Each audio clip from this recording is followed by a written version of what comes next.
Só através do seu grito de silêncio você será libertado da opressão e da visão limitada que tem de si mesmo.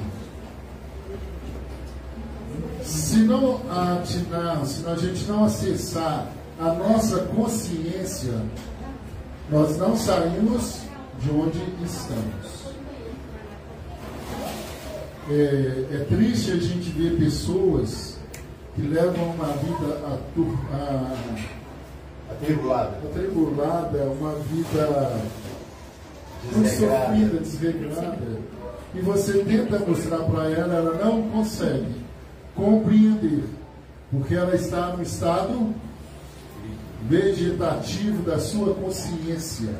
Ela não percebe.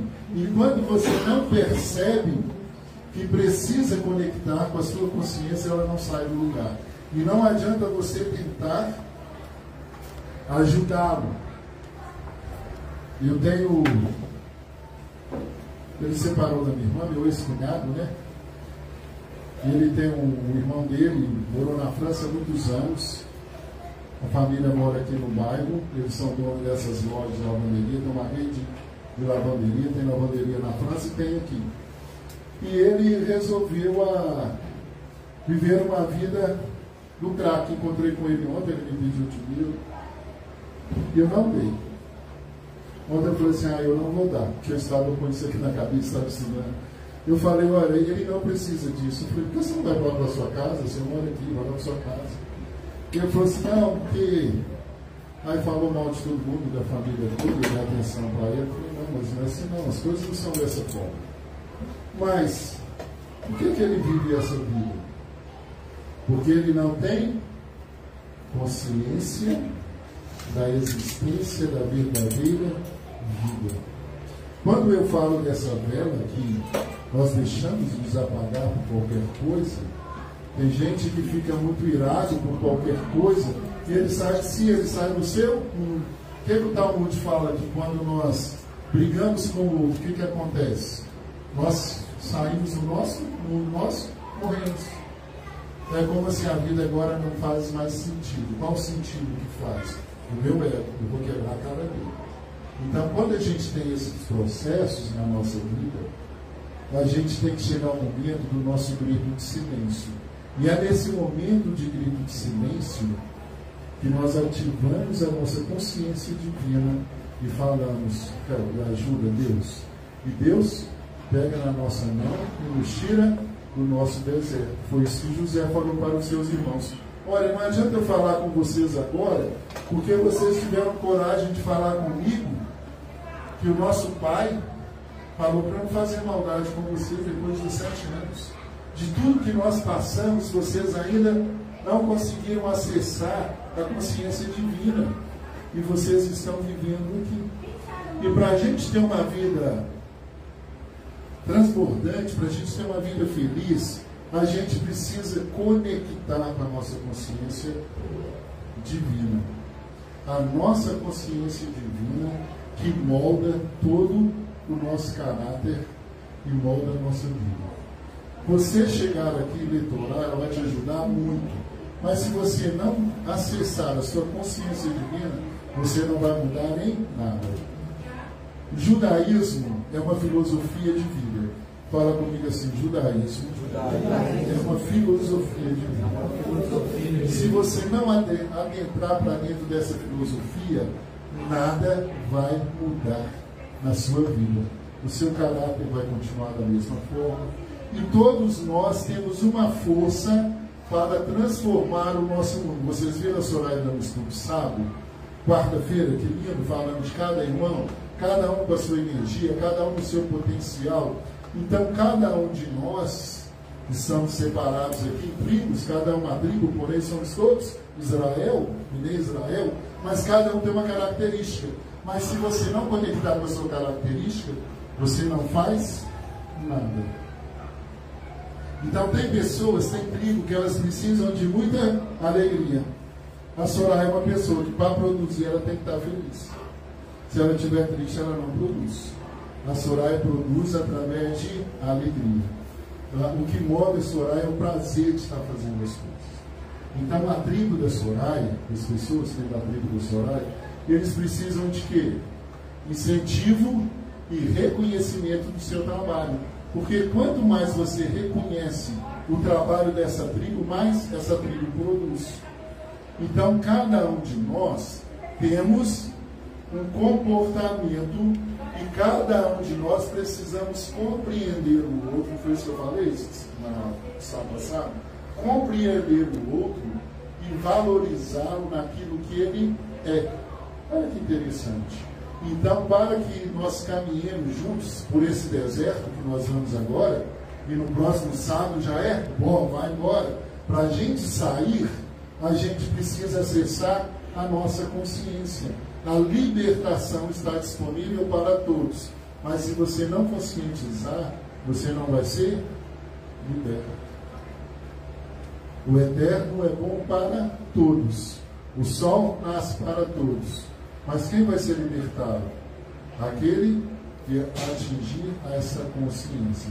Sem essa consciência, nós não seremos libertados. Então, nós vamos falar de algumas pessoas, de algumas situações, para a gente compreender isso. Então, para você compreender a você mesmo, você precisa conhecer o seu ego, você precisa conhecer a si mesmo, os seus limites. Se você não conhecer os seus limites, você não consegue atingir a sua consciência. Mas, Silas, como assim? Por que eu tenho que conhecer os meus limites? Porque se você não conhecer os seus limites, você é uma cidade sem fronteiras. Então você tem que ser uma pessoa que tem que construir em você cercas, para você ter os seus limites. O Eterno falou, agora está na hora da gente ser liberto. E para nós nos libertarmos, nós precisamos enfrentar um faraó. E quem é o faraó? O faraó está dentro de mim e dentro de você. Quem é o nosso faraó? É o nosso ego. É o nosso ego, ele será. E o Lan-Hazir, que também são os prazeres mundanos. É uma vida só terrena, uma vida sem consciência. Então, quando o faraó escravizou quando serei israelitas, pensa assim, o faraó escravizou com um trabalho destinado ao quebrar seus corpos. O que é isso? Hoje o nosso faraó, ele quer fazer de nós o quê? Trabalhemos, que buscamos com eles e cansamos. Ao quebrar os nossos corpos, ficar cansados, exaustos e não conseguir conectar com a nossa consciência divina. Você trabalha, corre, busca e não consegue, fala assim, nada. Você vive só nesse mundo, só no Lan-Hazir. E nós não estamos aqui para desfrutar desse mundo. Você está aqui para viver o melhor desse mundo através da Torá. Essa é a conexão que nós precisamos entender, que o Eterno fala assim: meu povo perece porque ele não conhece, ele não tem a consciência, porque o melhor dessa terra Deus deu para quem? Para mim e para você. E nós estamos correndo, presos pelo faraó, que não permite que eu e você tenhamos uma vida divina e uma vida maravilhosa. Estamos sempre correndo atrás dos prazeres do mundo terreno, o Lan-Hazir, desse mundo que nós vivemos. E esse mundo oferece para a gente prazeres 24 horas. 24 horas. Estão fazendo um estudo de caso de uma jovem de 28 anos. Ela está vivendo, já assistiu 420 séries. Essa mulher vira dias e dias assistindo série, não sai de casa, não alimenta direito, está perturbada. E tem um grupo de psicanalistas que estão estudando o caso dela, tentando entender o que essa mulher tem. Essa mulher só vive isso, só fala disso, só fala de série. E ela vai marcando quantas séries ela já viu. Não vamos entrar nos problemas psicológicos, frustrações. Mas o que acontece conosco? Nós estamos tão cansados de nós mesmos, nós não nos conhecemos, não criamos limites, que nós chegamos num momento de distração, um momento de tristeza, e nós começamos a viver coisas mundanas e abandonamos a nossa vida. Abandonou a vida. Uma jovem de 28 anos abandonou a sua existência. Problemas são sérios? Não. O problema é que essa pessoa, ela está tão sem vida. A vida não faz sentido. Que a única coisa que para ela serve é uma ilusão, uma frustração. Então ela consegue se realizar assistindo séries, esse negócio aí que tem de Netflix, de todas essas coisas aí da vida. E não é só essa pessoa. Quantas pessoas estão perdendo os seus tempos com coisas vãs que não levam você a lugar nenhum? Não tira você de lugar nenhum. Não leva você a lugar nenhum. Isso é um engodo e você pensa que você está tendo alegria, que você está feliz. O Deus fala que eu só falo de futebol. Mas eu, durante muito tempo da minha vida, quando tinha jogo do Cruzeiro, eu falava assim, olha, não conta comigo não, tem jogo do Cruzeiro, eu não vou. Podia ser quarta, podia ser sábado, podia ser domingo, qualquer dia. Tem jogo do Cruzeiro, não conta comigo. Eu não queria saber de mulher, não queria saber de filho, não queria saber de nada. E eu vivia assim há muito tempo, o senhor ficou muito triste comigo durante muito tempo. Queria só Mineirão, Cruzeiro. Aquela coisa, e para mim, eu pensava que eu estava tendo momentos de prazer. Mas são frustrações da vida da gente, que a gente quer preencher algo, há um vazio em nós, que a gente não sabe explicar que vazio é esse. Você quer preencher de qualquer coisa, nada te satisfaz, nada está bom.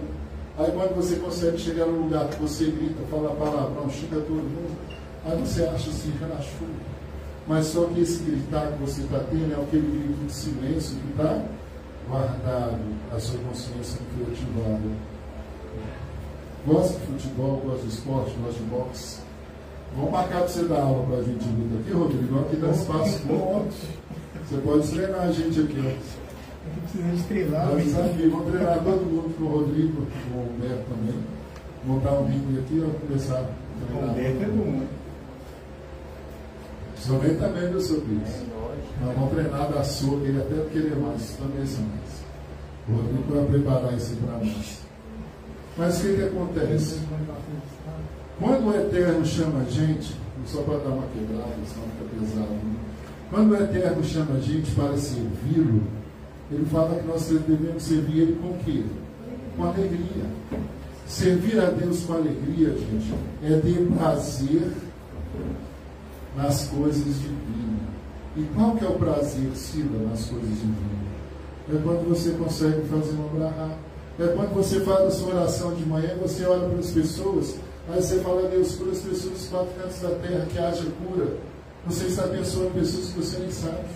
Quando você pede livramento, quando você pede Deus para as pessoas que estão nas mesas de cirurgia, para as pessoas que estão na fila do UPA, pede Deus para guardar essas pessoas.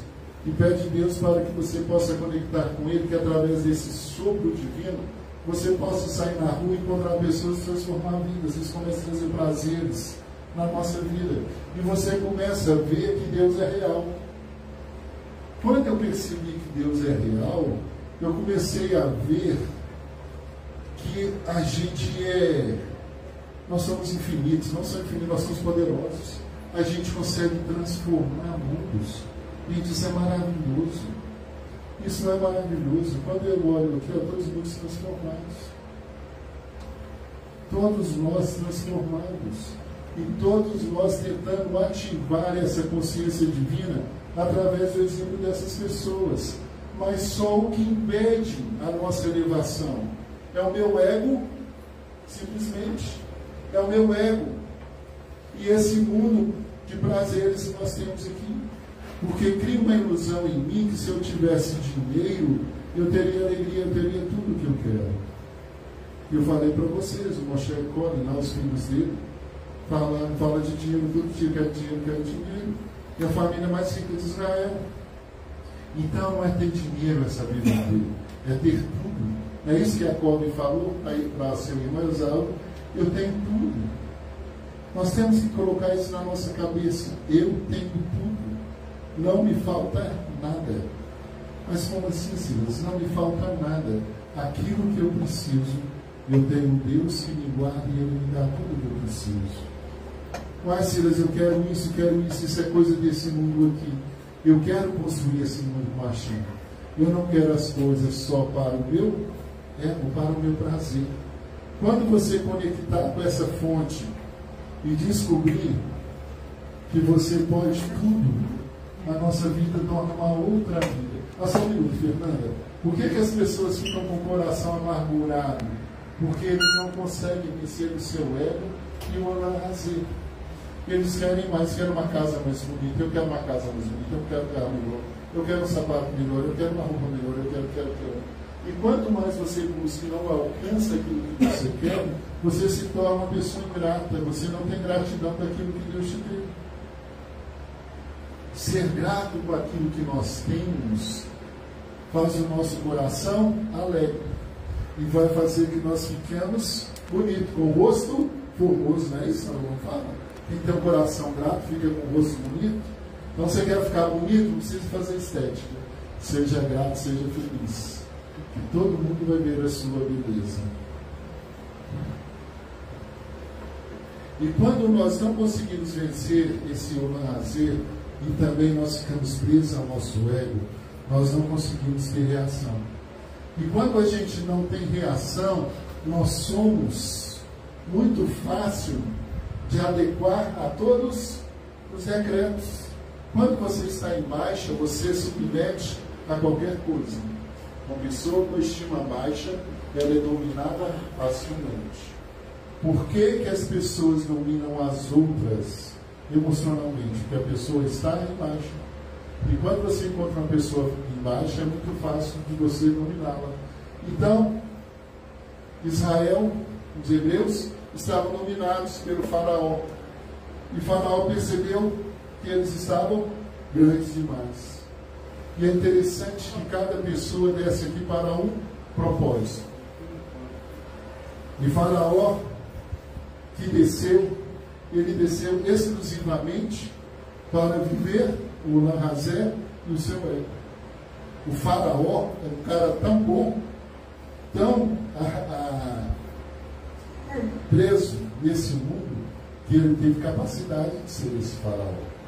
Então, todos nós temos um propósito, tanto para o bem quanto para o mal. A filha de Faraó, nós vamos falar dela, ela teve um propósito para o bem. E agora o Faraó, ele teve um propósito simplesmente para o mal, para o seu prazer. O pai dele morreu e ele assumiu. E diz o Talmud que ele era baixinho, né? Ele era baixinho, era uma pessoa diferente, muito baixinho. Mas ele vivia só para o seu eu, ele só queria eu, o meu palácio. Ele não quis saber o que estava acontecendo. Tinha riqueza, tinha tudo. Ele não quis saber nem da história do seu povo. Ele nem sabia quem foi José. Ele não sabia que o Egito passou pelo processo de fome. Ele não sabia da história. E era o Faraó. E era esse homem ligado aos seus prazeres. E o que ele viu? Olha, tem um povo aí que é muito grande. Eu estou com medo desse povo. É propósito divino? Sim. Mas quando nós não conhecemos a nossa história, nós começamos a criar medos. O medo só vem em nós quando nós não conhecemos a nossa história e quando nós não sabemos aonde nós vamos chegar. Como assim, Silas? Se você não tem um projeto de vida, você não sabe onde você quer chegar. Qualquer caminho serve. Qualquer lugar serve. Você não chega a lugar nenhum. Por isso nós temos que ter propósito na nossa vida. Porque senão começa a chegar os maus decretos e nós recebemos todos. E chegou o mau decreto. E o mau decreto chegou. Olha, nós vamos acabar com todas as crianças. E o que é que os homens fizeram quando chegaram esses decretos? Os homens aceitaram a divorciar das suas mulheres. Os maus decretos Quando você está em baixa, sem conexão divina, você aceita qualquer coisa. Maus decretos, maus atos.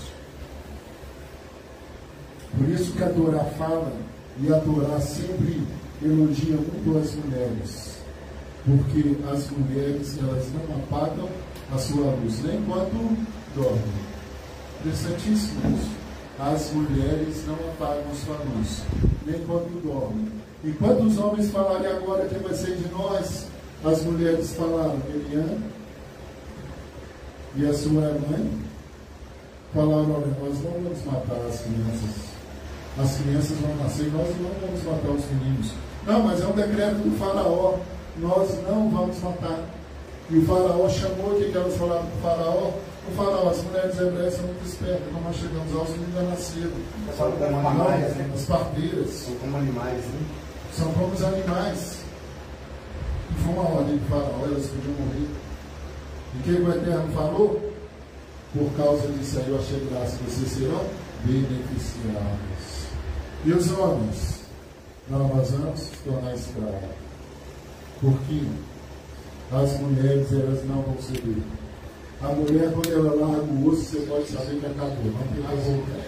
Não tem verdade. E elas não permitiram. E a mente cativa dos homens, com medo de Faraó, eles falaram, olha, o negócio é o seguinte, vamos separar, não vamos ter mais relação, e acabou, vamos ver a nossa vida escravo, o resto da vida trabalhando 20 horas por dia. E se tornar escravo e aceitar a escravidão, nós vamos ser escravos. Nós vamos ser escravos, vamos ficar escravos. Aí vem a profetisa Miriam e fala, o que é isso? Vocês vão punir as mulheres, vai nascer só homem, vai nascer mulher também. Não pode ser assim não, vocês não podem aceitar essa decisão. Tem que voltar todo mundo, todo homem com sua mulher. Tem que ter os homens, tem que ter os relacionamentos. E Baruch Hashem, por causa disso, os homens voltaram novamente e nasceu Moshe. Mas por que as mulheres que lutaram? Por que é sempre as mulheres que estão lutando e nós somos homens? Porque nós homens temos o nosso ego e a nossa força para o domínio do mundo material. O nosso foco está no mundo material. E qualquer coisa que tira a gente desse foco, nos paralisa. Nós perdemos a visão. A conexão do homem com Deus é muito difícil. Porque a nossa mente era totalmente voltada para os prazeres. Por que tem que ser sentado e separado de mulher? Por causa de prazeres. Que o homem está dentro da congregação e pode olhar para a mulher e desejar a mulher. O homem tem mais dificuldade nesse foco. A mulher conecta rapidinho, o homem é muito mais difícil. A gente tem que ter um esforço muito grande. E nós aceitamos a carga. Nós pagamos o preço dessa carga. E fala assim, Deus me livre. Porque nós somos todos. Yosef venceu, venceu. Por que nós não vamos vencer? Porque nós precisamos lutar e vencer. E nós vamos vencer. E orienta o horário, eu sem noção. São 7 horas, é isso mesmo? Tá. Devemos acreditar no nosso potencial e no querer realizar os nossos sonhos. Mesmo que pareçam impossíveis, devemos dar o primeiro passo. O resto é mancha. Parece que tudo é muito difícil para nós, mas nós temos que dar o primeiro passo. Nós precisamos sonhar. Se a gente não sonhar, a gente não chega em lugar nenhum. Nós precisamos ter uma vida de sonhos com Hashem. Se você não sonhar ver onde você quer estar, você não vai estar.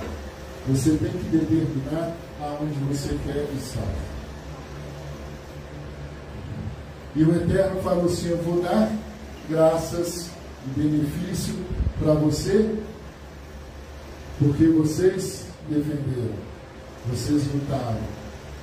E é tão interessante essa história de Yorevet, que o Eterno deu para ela o filho. Quando esse filho nasceu, o óculos foi luz naquela escuridão.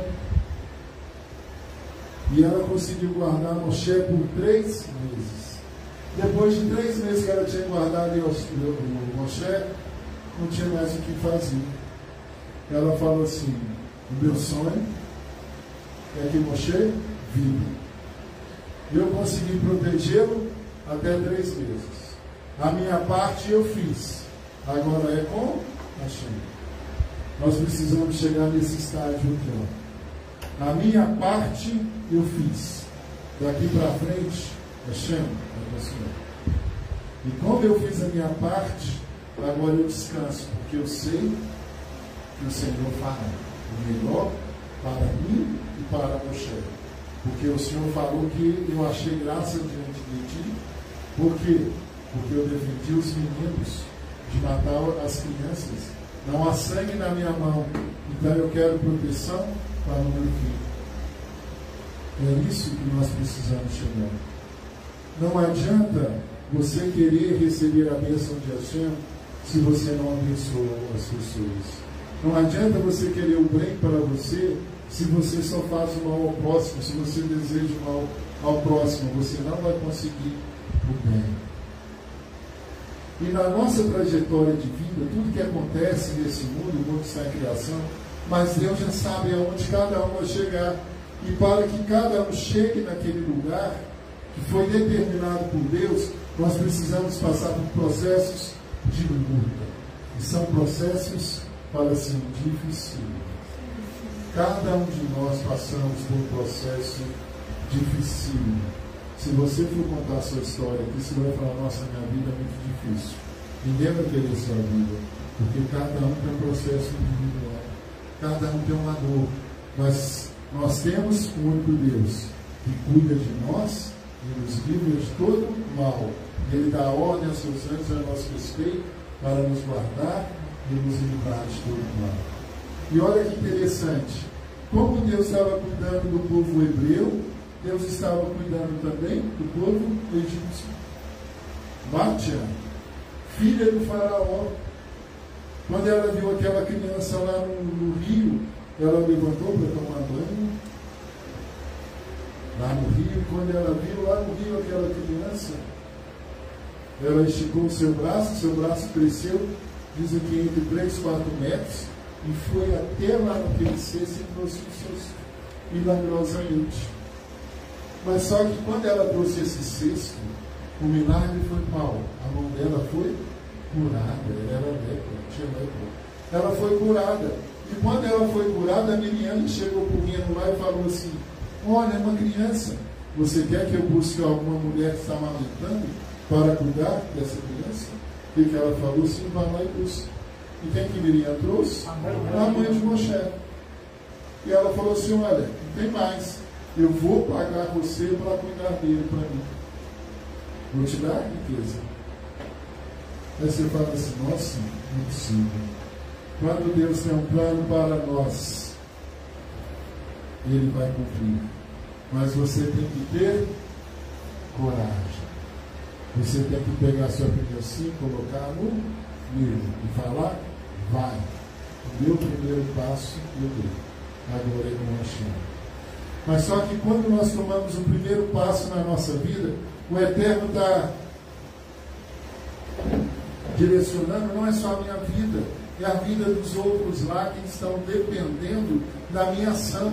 É isso que nós precisamos entender. A minha postura, quando eu tomo um passo, eu não estou melhorando só o meu mundo, existem outros mundos que precisam ser curados e depende da sua ação. A cura de Pátia só veio porque o remédio tomou uma decisão. Se ela não tomasse essa decisão, essa cura não viria.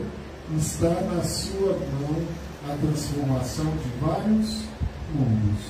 Essa mulher converteu, fez parte do povo de Israel, ela não participou das 10 pragas, subiu com o povo para o Hashem. Esse é Deus que cuida de nós. Então, quando você está passando esse... Oi? Egípcia, filha de Faraó. Mas Faraó tinha 3 filhos, 2 homens e uma mulher. Então, o Eterno, dentro dessa luta, desses processos que você está passando, O Eterno só espera que você dê um passo, que Ele vai cuidar das outras partes desse quebra-cabeça que depende só de você.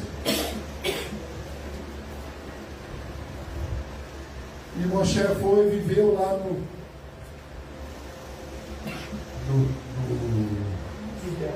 no palácio, aprendeu no palácio, ficou até os 13 anos com sua mãe. A mãe dele passou todo o contexto do povo hebreu. Olha que interessante. A mãe ensinou para ele a história, quem eles são, falou dos patriarcas, falou quem era o Alvaneiro, Isabel, quem eles eram, contou toda a sua história. E Moshe ficou lá até os 40 anos. Aos 40 anos, Moshe consegue ver o hebreu batendo com o egípcio, batendo no hebreu. Ele vai lá abaixo e mata o hebreu, enterra o hebreu e começa uma nova. O egípcio, né? Matou o egípcio, eu falei, matou o hebreu. Matou o egípcio e começa uma nova trajetória. Olha que interessante, todos nós temos processo. Depois de 40 anos no palácio, você vai passar 40 anos aonde? No deserto, cuidando de ovelhas, balançando. O Eterno não vai colocar você no local antes de preparar você e você consertar todos aqueles que precisam de socorro. Ok, Fernanda? E Moshe sai e vai passando, chega em Midian. Antes de Midian, ele passa pela África também. Durante um período, ele conseguiu ser tipo um governador na África. Aí ele consegue chegar em Midian.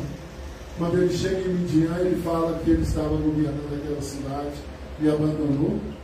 E quando ele fala isso, né, as pessoas se assustam.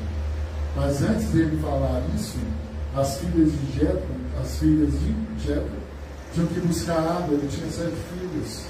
E quando elas chegam lá para buscar água, os pastores já estavam lá e não queriam deixar elas tirar água. O que acontece? Moshe chega lá e fala, não, peraí, vou tirar água para vocês. Moshe era um homem muito alto. Segundo o Talmud, ele tinha uma altura especial, quase a altura de Adão. E ele foi muito forte, ele foi, tirou, e quando ele chegou nesse poço, ele teve uma visão. Uma visão de quem? Uma visão de Jacó. Olha que interessante.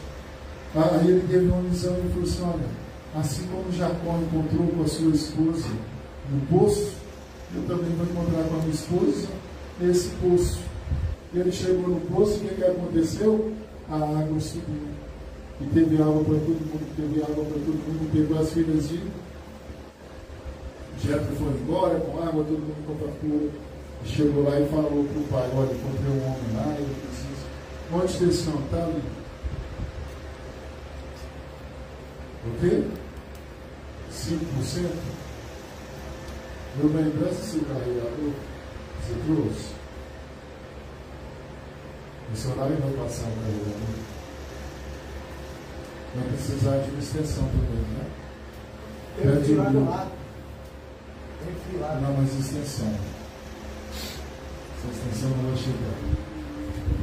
Então o que acontece? Voltando aqui.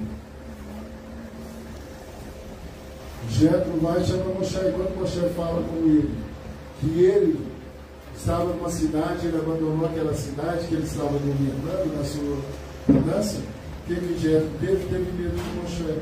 Quando Moshe fez alguma coisa grave. E ele mandou jogar Moshe no poço. E Moshe ficou preso no poço. E Cipro ia todo dia lá e dava alimento para ele. E depois de algum tempo, que ele estava lá no poço, Cipro fala com o pai dele, meu pai, sabe aquele Moshe, aquele egípcio? Ele ainda está vivo lá no poço. Aí ele fala assim, vamos lá, vamos vir. Chegou lá, ele estava vivo, tirou ele do poço, levou para casa e ele casou com o discípulo. Discípulo é próximo, não vou ter tempo, não vou falar nisso durante esse estudo, nos próximos estudos nós falamos. E Moshe casa com o discípulo e fala para Jetro todo aquilo que ele aprendeu da sua história de vida. E depois desse tempo todo que ele está contando a sua história de vida, quem ele era, casou, teve um filho, circuncidou seu filho, dá mil maravilhas.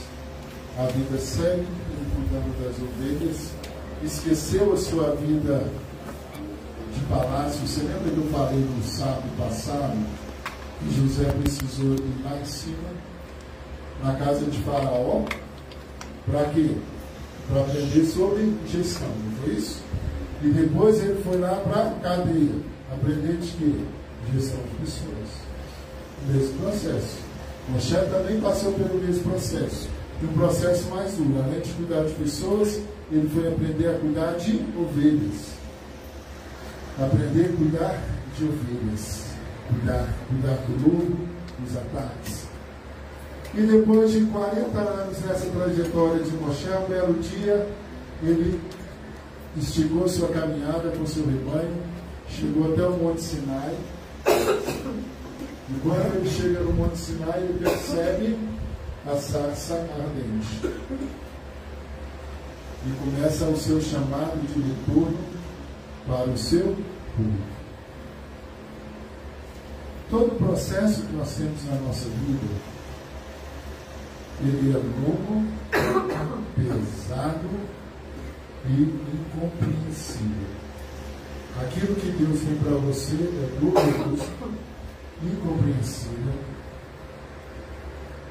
mas, fala assim, prazeroso. Incompreensível, mas é prazeroso. Como assim, Silas? É muita turbulência. Quando nós estávamos, quando o Soraya e a Angela estavam procurando essa casa, eu sou mais tranquilo. A Soraya estava muito ansiosa dos processos. Não acha, não dá, não vai, não sei. Mas ela sabia que dentro disso, desse processo, de eu chegar no local que a alma dela ia ter prazer, que ela não poderia, eu falo desanimar. Ela falou assim: olha, já tem tantas casas, mas eu sei que vai chegar num lugar que eu vou, minha alma vai conectar. Então toda a trajetória, todas as mudanças que nós passamos, todos os percursos de compreensão, mas vai chegar um momento que a sua alma vai conectar. E por isso que é prazeroso, porque não deixa você desanimar. Você tem que ser testado, você tem que ser treinado para a guerra. E a guerra ela é diária. Filho, você falou que ela circuncidou o filho dela. E aquele briga do anjo que ia matar Moshe, que ela cortou o pescoço? Porque ela não circuncidou o dela, só o primeiro. Só o primeiro? Só. Isso é a confissão que eu já tenho. Acho que essa é o primeiro, o segundo, esqueci o nome. Mas o que é importante nessa história, para a gente entender? Que nada é de graça. Esses homens pagaram um preço muito alto.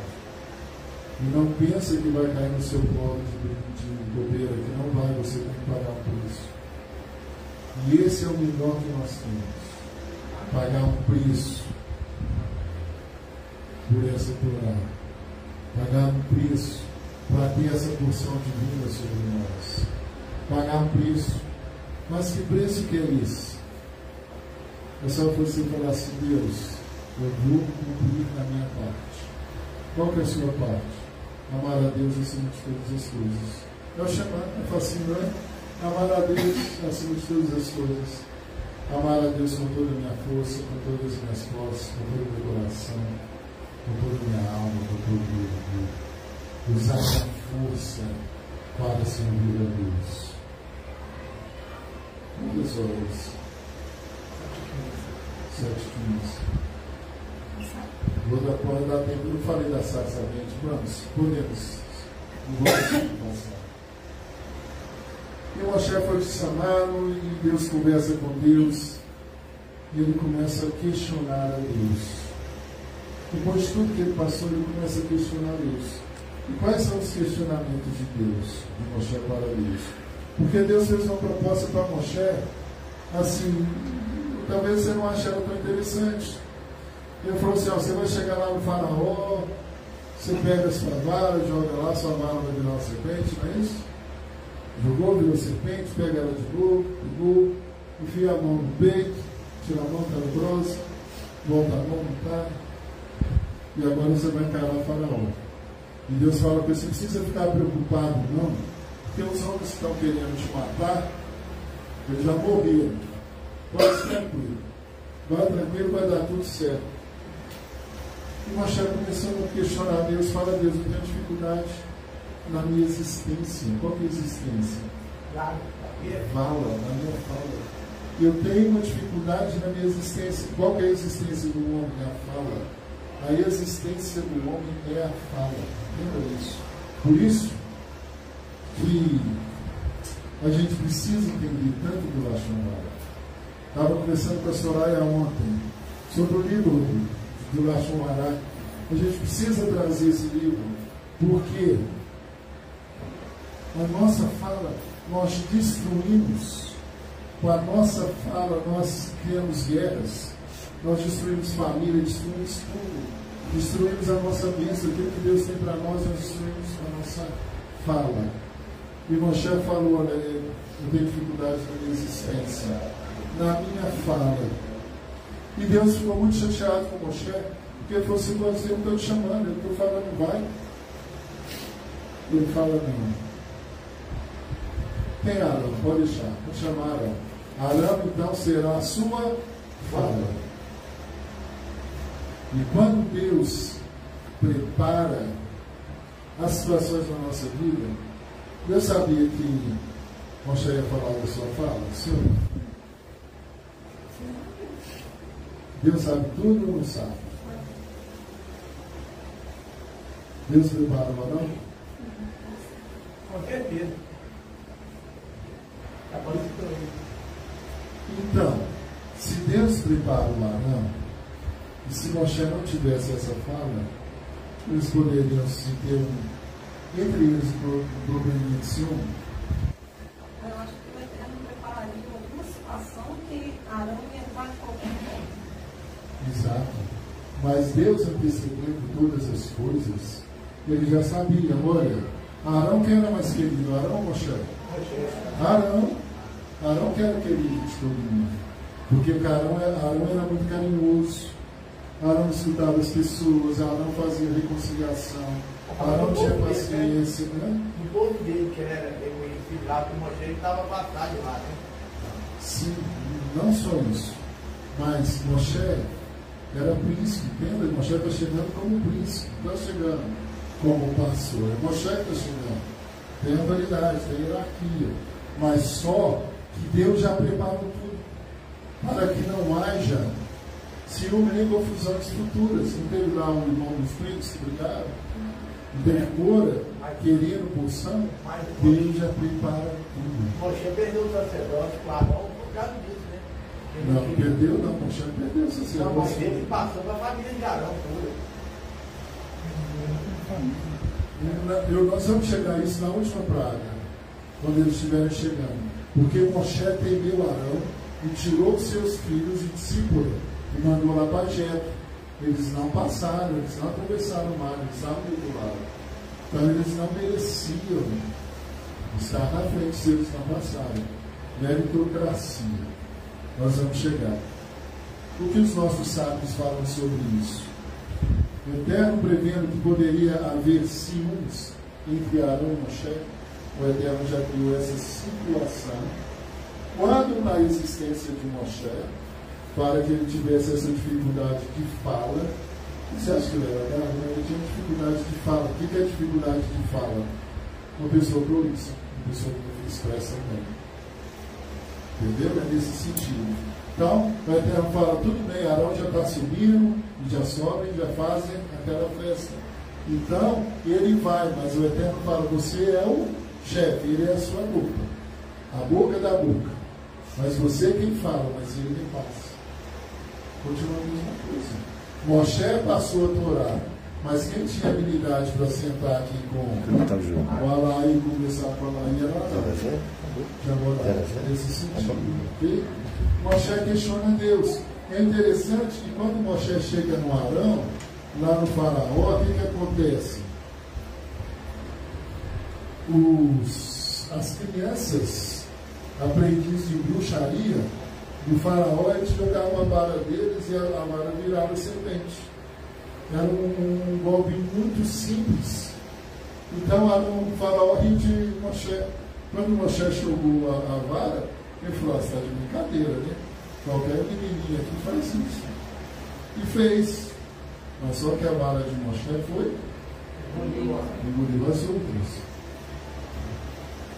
O Eterno teve uma oportunidade para Faraó despertar a sua consciência, como ele faz comigo e com você. Todos nós temos essa oportunidade de despertar a nossa consciência.